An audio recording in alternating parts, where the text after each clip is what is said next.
और अब बात करते हैं लालगढ़ में जवानों के शौर्य की। लोकसभा चुनाव से ठीक पहले नक्सलियों के खिलाफ सुरक्षा बलों को सबसे बड़ी सफलता मिली है।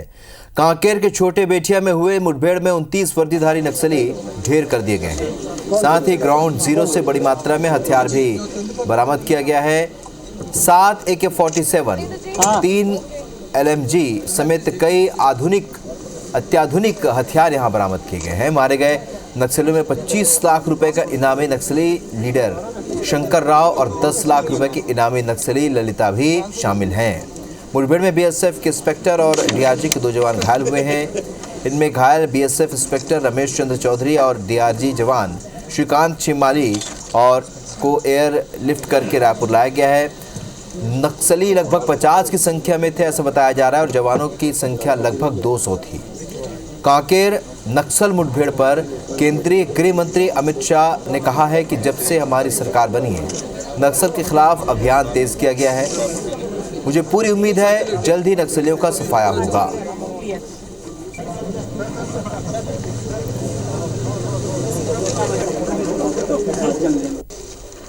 माओवादियों की उपस्थिति की आसूचना पर DRG टीम और BSF के एक संयुक्त बल अभियान के लिए रवाना किए गए थे।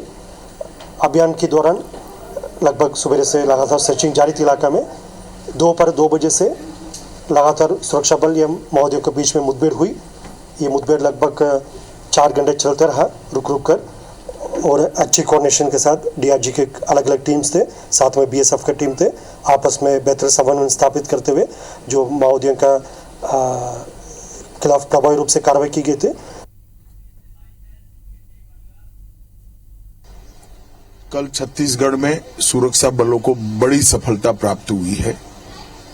मोदी जी जब से प्रधानमंत्री बने तब से नक्सलवाद और आतंकवाद के खिलाफ एक सातत्यपूर्ण अभियान भारतीय जनता पार्टी की सरकार ने चलाया है और छत्तीसगढ़ में भारतीय जनता पार्टी की सरकार बनने के बाद वो अभियान में और गति आई है। मुझे पूरा विश्वास है कि कॉम्बिनेशन आगे भी चालू रहेगा और बहुत कम समय के अंदर मोदी जी के नेतृत्व में हम देश से नक्सलवाद को उखाड़ फेंकेंगे। तो कांकेर नक्सल हमले में मुठभेड़ में शामिल जवानों को डिप्टी CM और गृह मंत्री विजय शर्मा ने बधाई दी। साथ ही उन्होंने पूर्व CM भूपेश बघेल पर पलटवार करते हुए पूछा कि क्या जवानों को लगी गोली फर्जी है, समाज में भ्रम फैलाने की कोशिश गलत है।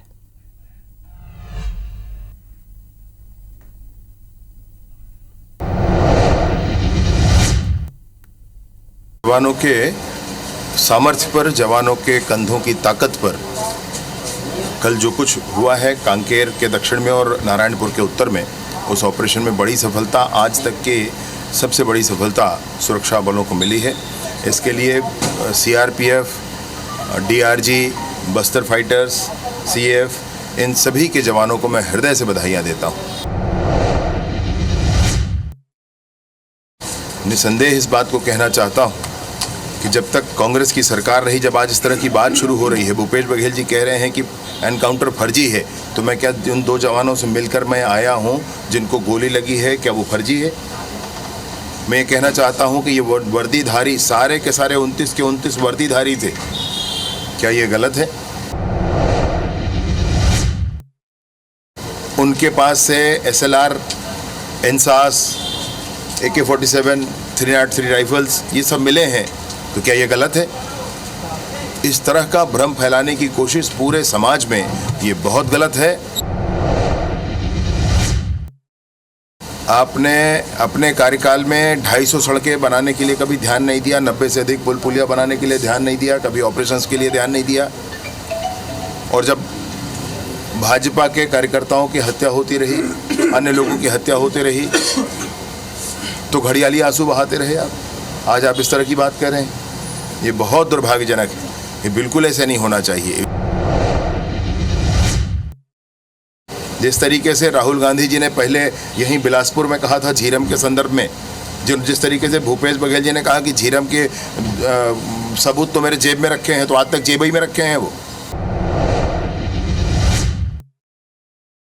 जवानों के अपमान को नहीं सहा जाएगा, उनको जवानों से माफ़ी मांगना होगा और नहीं मांगेंगे तो जनता माफ नहीं करेगी उनको। इन सारी बातों के साथ मैं बिल्कुल ये बात कहना चाहता हूँ कि कल जो हुआ है वो नक्सलियों के मांद में घुस करके सर्जिकल स्ट्राइक की तरह जवानों ने किया है। 29 ढेर हुए हैं, अन्य घायल हुए हैं, ये संख्या और शायद बढ़ जाएगी।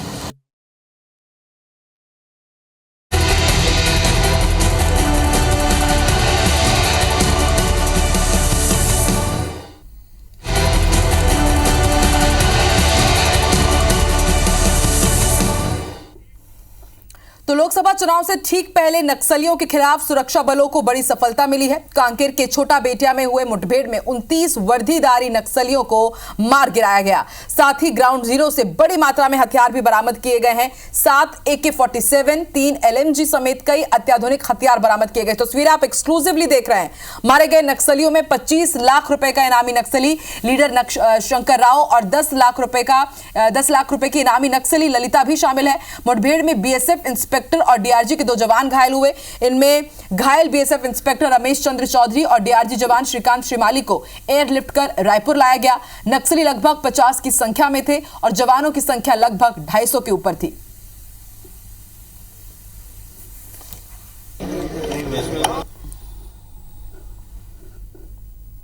माओवादियों की उपस्थिति की आसूचना पर DRG टीम और BSF के एक संयुक्त बल अभियान के लिए रवाना किए गए थे। अभियान के दौरान लगभग सुबह से लगातार सर्चिंग जारी थी इलाका में। दोपहर 2 बजे से लगातार सुरक्षा बल या माओवादियों के बीच में मुठभेड़ हुई। ये मुठभेड़ लगभग 4 घंटे चलते रहा रुक कर और अच्छी कोऑर्डिनेशन के साथ DRG के अलग अलग टीम्स थे, साथ में BSF के टीम थे। आपस में बेहतर समन्वय स्थापित करते हुए जो माओवादियों का खिलाफ प्रभावी रूप से कार्रवाई की गई थी।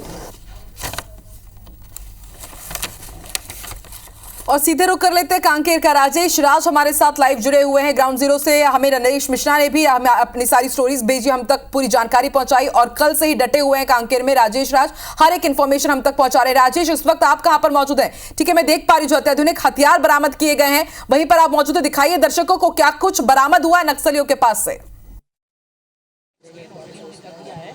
बिल्कुल बिल्कुल, देखिए मुठभेड़ के बाद जो बड़ी संख्या में हथियार बरामद हुए हैं, हमारे साथी कैमरामैन धर्म साहू तस्वीरों में आपको दिखा रहे हैं। ये सामने की तस्वीर देखिए, उस मुठभेड़ के बाद पुलिस को जो तमाम हथियार मिले हैं वो आप सामने देख रहे हैं। ये AK-47 हथियार है जो एक बरामद हुआ है। इसके अलावा SLR 1 शॉट्स यानी जो भरमार होते हैं वो, और सामने देखिए DRG और जो बुलेट्स हैं उससे बनाया हुआ DRG और उससे बनाया हुआ कांकेर पुलिस की सफलता की कहानी है। देसी यूजीबल के जो गोले हैं वो भी दिख सकते हैं वहां पे। एक प्रेशर कुकर आपको दिखाई देगा जिसका इस्तेमाल नक्सली जो प्रेशर बम के रूप में इस्तेमाल करते हैं उसका है। जो गट्ठर के रूप में आप सामने देखेंगे, धर्म जरा वो सामने दिखाए, साथ जूते का जो भंडा वहां से मिला है नक्सलियों के जो पहन करके वो रहते हैं, वो जूते की पूरी ढेर दिखाई देगी। सामने में बैग्स और वर्दी की पूरे कपड़ों का जो पूरा ढेर है वो नजर आ रहा है। इसके अलावा बैटरीज आपको दिखाई देंगी जो वो इस्तेमाल करते हैं जनरली ID ब्लास्ट करने में। उसी के बगल में आपको वो पिन दिखाई देगा जो कनेक्ट करते हैं डेटोनेटर को। टॉर्च, पेंसिल टॉर्च दिखाई देगा, एम्पायर है, सोलर की लाइटें हैं और पानी के डब्बे भी आपको वहां पे दिखाई देंगे। बड़ी संख्या में ये सामने आप कॉपी किताबें देख रहे हैं जो नक्सली साहित्य है, डायरीज है नक्सलियों की जिसमें अपने सहयोगी के नाम लिखे होते हैं, वो भी चीजें आपको यहाँ पे दिखाई दे रही है। राशन की कुछ सामान आपको सामने दिखाई दे रहेंगे और ये एक तरफ में देखिए सबसे बड़ी संख्या में आपको वहां पे ज्यादा दिखाई देगा मेडिसिन का, यानी जब अगर मुठभेड़ हो जाए और नक्सलियों को गोली लग जाए, चोट लगे, तो वो पेन किलर के रूप में इन सारी दवाइयों का इस्तेमाल करते हैं। हालांकि इसमें ORS के अलावा शुगर की कुछ दवाइयां और इंजेक्शन भी आपको दिखाई देंगे। ये सामने देखिए जो होममेड, जो ट्रेडिशनल तरीके से छुरे और बक्सा और ये जो ये इस तरह की चीजें हैं ये आपको यहाँ पे दिखाई देगी। जंगल में रहने के दौरान उनके काम आता है और हथियार के रूप में भी ये कभी सुरक्षा बलों पर हमला बोलते हैं। ये सामने देखिए गुलेल के ये पैलेट्स हैं और साथ साथ में ये पटाखे की शक्ल में आपको कुछ दिखाई देगा। पुलिस वाले बता रहे थे कि इसमें वो छर्रे भर देते हैं और आग लगा करके पुलिस वालों की तरफ उछाल देते हैं। पटाखे ही होते हैं लेकिन उसमें जो छर्रे होते हैं वो कई बार पुलिस वालों को गंभीर रूप से घायल कर देते हैं। तो ये पूरा का पूरा सामान का जखीरा कांकेर पुलिस ने डिस्प्ले किया है। और एक बहुत बड़ी कहानी है कि नक्सल मोर्चे पे सफलता की ये तस्वीर निश्चित रूप से छत्तीसगढ़ पुलिस के लिए गौरव की बात होगी और ये सफलता बहुत अवेटेड थी। वरना जिस कतार में आज हमने नक्सलियों के शव देखे हैं, दुर्भाग्य से अब तक उतनी बड़ी संख्या में शव सुरक्षा बलों के जवानों के होते थे, लेकिन आज तस्वीर पलट चुकी है।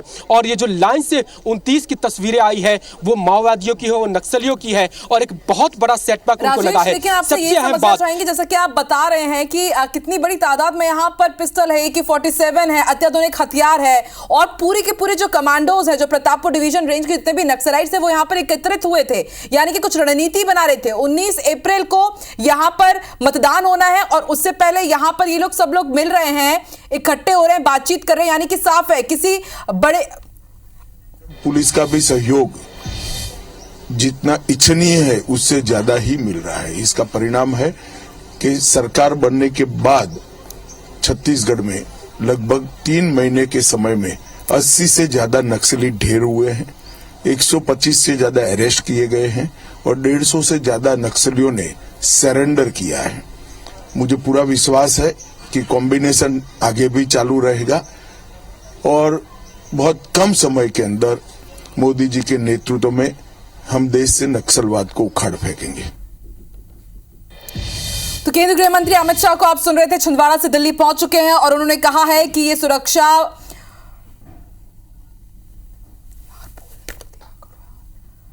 तो केंद्रीय गृह मंत्री अमित शाह छिंदवाड़ा से दिल्ली पहुंच गए हैं और आपने सुना उन्होंने कहा है कि 3 महीने के अंदर 80 से ज्यादा हमने नक्सलियों को मार गिराया है, 100 से ज्यादा अरेस्ट किया नक्सलियों को और कम समय के अंदर लगातार हम इसी तरह की कार्रवाई करेंगे। और कल एक्सक्लूसिवली सिर्फ और सिर्फ IBC 24 पर उन्होंने कहा था कि अब नक्सलियों के खिलाफ हमारी ये जो लड़ाई है वो निर्णायक मोड़ पर पहुंच चुकी है। सुरक्षा बलों ने एक बड़ी सफलता हासिल की, 29 नक्सलियों को ढेर कर दिया चुनाव के पहले। नहीं, हमारा नक्सलवाद के खिलाफ एक गंभीर प्रकार का अभियान चल रहा है और नक्सलवाद के खिलाफ लड़ाई निर्णायक मोड़ में आने वाले कुछ ही समय में मोदी जी के नेतृत्व में नक्सलवाद को हम समाप्त कर देंगे। तो जब केंद्र गृह मंत्री अमित शाह छिंदवाड़ा में थे, रोड शो कर रहे थे, तब हमारे संवाददाता विवेक पटैया ने एक्सक्लूसिवली IBC 24 पर उनकी खास बातचीत की और उन्होंने कहा है कि अब नक्सलियों के खिलाफ हमारा ये जो पूरा ऑपरेशन है निर्णायक मोड़ पर है। और अभी भी उन्होंने आज दिल्ली पहुंचने के बाद कहा है कि लगातार हम इसी तरह से काम करते रहेंगे और 3 महीने के अंदर हमने कई उपलब्धियां हासिल की है। 3 महीने में 80 से ज्यादा नक्सलियों को मार गिराया, 100 से ज्यादा नक्सलियों को अरेस्ट किया है, 150 से ज्यादा नक्सलियों ने सरेंडर किया है। और लगातार राजेश राज भी हमारे साथ जुड़े हुए। राजेश, मैं आपसे प्रश्न पूछ रही थी, हालांकि उसी बीच केंद्रीय गृह मंत्री अमित शाह की प्रतिक्रिया सामने आई है। जरा आप ये समझाइए कि इतनी बड़ी संख्या में यहाँ पर हथियार मिल रहा है, यहाँ पर नक्सली एकजुट हुए थे बातचीत करने के लिए, यानी कि 19 अप्रैल के पहले चुनाव के समय ये कुछ बहुत बड़ा करने की फिराक में थे, लेकिन उससे पहले इन्हें मार गिराया गया। बिल्कुल सही कह रही हैं आप, एकदम सच है वो, क्योंकि जो अभी तक की जानकारी सामने आई वो ये था कि 2 रणनीति इनकी थी। एक तो गर्मी की शुरुआत हो रही है, अमूमन हर साल गर्मी की जैसे शुरुआत होती है नक्सली एक बड़ी वारदात कर देते हैं ताकि सुरक्षा बल बैकफुट पे चला जाए। और गर्मी के दौरान जो पतझड़ का मौसम होता है, जो बहुत मुफीद मौसम होता है सुरक्षा बलों के लिए, कि वो अंदर तक जाए क्योंकि विजिबिलिटी बढ़ जाती है, आसान होता है और वो कार्रवाई सुरक्षा बल ना करे। इसलिए मनोवैज्ञानिक रूप से दबाव में लाने के लिए वो हर गर्मी की शुरुआत में अब तक बड़ी कार्रवाई करते रहे। तो एक तो वो उनकी रणनीति थी बड़ी कार्रवाई करने की, और दूसरा चुनाव है उस दौरान एक बड़ा हमला करने की सोच रहे थे और इसीलिए वो वहां पर इकट्ठा हुए। हमारे साथ उस DRG टीम के कमांडर हैं जो कल के नक्सल ऑपरेशन में शामिल थे और वो जो देखे हैं, जरा हम उनसे बातचीत करवा देते हैं। सर, करीब करीब यही समय होगा कल जब इनकाउंटर शुरू हो गया था, कैसे सूचना मिली थी, कैसी वो जगह थी जहां पे आप पहुंचे और क्या नजारा था, क्या दृश्य था सर, वो कितनी संख्या में लोग? हम लोग करीबन रात भर चल के उस जगह पे पहुंचे थे और गर्मी का सीजन था, पानी की कमी थी और ये जगह जो है कलपर और बीनागुंडा थाना छोटे बिठिया क्षेत्र के गांव हैं, उसके बीच का एक बड़ा सा पहाड़ है, लगभग 500-550 का हाइट है। वहाँ पे पहुँचे थे और लगातार सूचना आ रही थी SP सर के माध्यम से कि कहाँ हो सकते हैं पॉइंटेड, तो उस पॉइंट के माध्यम से हम लोग वहाँ पहुँचे थे। क्या सर जब पहुंचे तो फायरिंग शुरू कैसे हुई, आपकी तरफ से हुई या पहले उन्होंने अटैक किया, कितनी संख्या में वो लोग थे, जी फायरिंग सबसे पहले हम लोग जैसे ही जो हम लोग को सूचना मिली थी जहाँ पर उनकी उपस्थिति की, उस जगह पे हम लोग आगे बढ़ रहे थे, तभी उनके द्वारा पहला फायरिंग किया गया और लगभग 35 से 40 नक्सलियों की सूचना रही वहाँ पे थी सर। जी जी। ये कहा जा रहा है सर कि सारे के सारे हैं वो मार गिराए गए या कुछ भाग भी गए हैं, कुछ घायल भी हुए हैं? अभी तो रिकवर 29 का हुआ है और फायरिंग के दौरान कुछ लोग जंगल पहाड़ काट लेके, झाड़ी बहुत थी उस जगह पे, तो इस चक्कर में पुलिस ठीक से कॉर्डन अगर नहीं कर पाई होगी तो भागने की संभावना है। अमूमन सर आपने चारों तरफ से उनको घेर लिया था पूरी या फिर 3 तरफ से घिरे हुए थे? चारों तरफ से घिरे थे नक्सली जो है। जी जी जी। फिर वो सर भागने की गुंजाइश कैसे बनी? जो अमूमन कह रहे हैं कि कुछ लोग घायल होकर के भागे हैं। हाँ, वो गोली लगने के बाद अमूमन ये होता है कि झाड़ी वाड़ी रहती है उसमें छुप जाते हैं, तो सर्चिंग के दौरान कई बार पता नहीं चल पाता है और खून के धब्बे वगैरह मिले हैं। अमूमन ये संभावना है कि उसमें घायल भी और होंगे अन्य। सर अभी तक का ये सबसे बड़ा सफल ऑपरेशन कहा जाता है, कैसी आपकी रणनीति थी जो इतनी सटीकता से आपने मार गिराए, एक भी कैजुअलिटी पुलिस की नहीं? बड़ी शाबाश, मतलब शानदार रणनीति कही जा रही है। ये कैसे किया सर? आप लोग के कोऑर्डिनेशन, ट्रेनिंग, किसका नेतृत्व था सर? इसमें लगातार हम जवानों को मोटिवेट करते रहते थे। जैसे कुछ दिन पहले ही हम लोग का पिछले महीने में इनकाउंटर हुआ था, उसमें हमारे एक जवान की शहादत हुई थी। उससे हम लोग ने सीखा कि हमारी क्या क्या गलतियाँ थी। उसके बाद लगातार हम लोग ने इसका अभ्यास किया कि कैसे ऐसे अगर इनकाउंटर होता है तो कैसे हम घेराबंदी करें और जो नुकसान होता है उसको हम अचीवमेंट में तब्दील करें। अच्छा सर, जहाँ पे इनकाउंटर हुआ वो क्या एकदम बीहड़ जगह है या थोड़ी सी बस्ती है, गाँव वालों की जगह कोई है? कैसे वहाँ तक पहुँचे हुए थे ये लोग? और एक ये सवाल भी कि क्या वो प्रतापपुर का ही एक कंपनी था या आसपास के भी नक्सली वहां पे आए हुए थे? अब वो उत्तर बस्तर डिवीजन में जो के सभी क्षेत्र के जो हैं वो लोग रहे हैं और माड़ के भी कुछ माओवादी सदस्य रहे हैं और उस जगह पे ऐसा कोई कस्बा वगैरह नहीं है। वो एकदम बीहड़ है, गांव से दूरस्थ में है और टॉप का वो पहाड़ था वो। जी। अच्छा सर, अभी जानकारी दी वरिष्ठ अधिकारियों ने कि सर्चिंग अभी भी जारी है। हो सकता है कि कई लोग जो घायल हो वो रास्ते में या मरे हुए मिल जाए या फिर कि डेड बॉडी हो वो भी सिक्योर हो। आपकी कोई सर जानकारी वहां तक क्या सर्चिंग में कुछ मिला या अभी भी कहाँ सर्चिंग चल रही है? अभी सर्चिंग चल रही है, उसके आगे की जानकारी नहीं है। संभावनापूर्ण है कि और माओवादी मारे गए होंगे। अगर उनके साथियों के द्वारा ले जाया नहीं गया होगा तो पूर्ण संभावना है कि वो रिकवर हो जाएगी। तो खबर ये भी है सर, कहा ये भी जा रहा है कि इस घटना के बाद में प्रतापपुर का जो डिवीजन कमेटी है, कंपनी है, वो लगभग सफाया हो चुका है। तो कहे कि कांकेर का ऑलमोस्ट जो नक्सली स्ट्रक्चर है वो पूरा सफाया हो चुका है। हाँ, स्ट्रक्चर के जो बड़े लीडर्स हैं इसमें 2-3 लोगों का नाम आ रहा है, तो संभावनापूर्ण है कि प्रतापपुर एरिया कमेटी का बहुत सारे नक्सल इसमें खत्म हो गए हैं। जी चलिए, तो ये पूरी जानकारी दे रहे थे जो उस डीआरजी के कमांडर हैं और जो उस मुठभेड़ में शामिल थे, जो लीड कर रहे थे। पूरी चीज़ें बताई कि कैसे इन्फॉर्मेशन मिली, जब पहुंचे वहां पे क्या हुआ और सारी चीज़ों की जानकारी। और ये भी कि लगभग कांकेर का जो प्रतापपुर कंपनी है, जो नक्सली स्ट्रक्चर है, वो ध्वस्त हो चुका है। पूरी की पूरी कंपनी लगभग खत्म हो गई है और सर्चिंग अभी भी जारी है। हो सकता है अभी हमने बात की कांकेर एसएसपी से और वो कह रहे हैं कि घायल की संख्या और बढ़ सकती है या फिर हो सकता है कि कुछ डेड बॉडी और रिकवर हो जाए, क्योंकि चारों तरफ से घेर लिया गया था और चारों तरफ से घेरने के बाद कैजुअलिटी निश्चित रूप से बड़ी होगी। बिल्कुल राजेश, और देखिए कितनी खास बात हो जाती है कि 29 नक्सली हमने मार गिराए लेकिन एक भी कैजुअलिटी हमारी नहीं हुई, एक भी जवान की शहादत नहीं हुई। ये राहत भरी बात है। सिर्फ 2 जवान घायल हुए हैं, वो भी अब उनकी स्थिति काफी अच्छी है। लेकिन एक बड़ा सवाल ये भी राजेश, जैसा कि आपने कहा कि हमने देखा है लाल आतंक का अप्रैल कनेक्शन, अप्रैल में बहुत बौखलाए होते हैं नक्सली और जैसे कि आपने बताया कि पतझड़ का सहारा लेकर के काफी कैजुअलिटी करने के, आतंक मचाने की कोशिश करते हैं और अप्रैल अभी महीना चल ही रहा है। ऐसे में चुनाव के पहले यदि नक्सली अब बैकफायर करते हैं, आतंक मचाते हैं, तो उससे भी बचने की, उन्हें शांत करने की भी तो रणनीति बनाई होगी जरूर। देखिए, पूरी रणनीति पुलिस अधिकारियों के सामने है और ये सवाल बार बार पूछा गया। बस्तर आईजी सुंदरराज जी है, उन्होंने पीसी किया, उस दौरान भी हमने पूछा। कांकेर के एसएसपी है, उनसे भी हमने पूछा और उन्होंने कहा कि वक्त बदल गया है।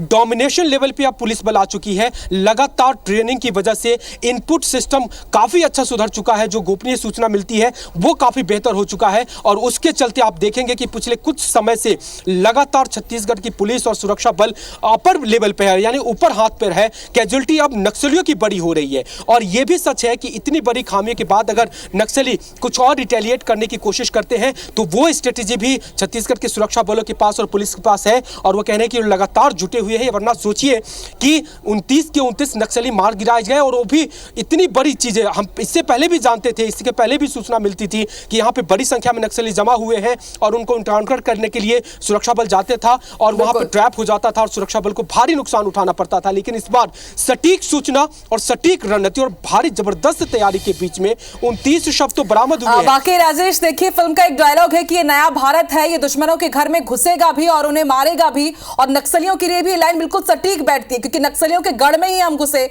उनके मान में घुसे और उन्हें मार गिराया, 29 नक्सलियों का सफाया कर दिया है। और अब बस ये बात होगी कि चुनाव अब शांतिपूर्ण तरीके से संपन्न हो जाए और आगे इनके हौसले बुलंद ना होने पाए और लगातार यही सिलसिला जारी रहे। राजेश, आपसे अपडेट लगातार लेते रहेंगे। फिलहाल शुक्रिया हमारे साथ जुड़ने के लिए, पूरी जानकारी साझा करने के लिए। तो लालगढ़ में जवानों का शौर्य हमने देखा और जवानों के शौर्य की कहानी भी हमने सुनी। लगातार अपडेट आप तक पहुंचाते रहेंगे। फिलहाल इस बुलेटिन में इतना ही। नमस्कार।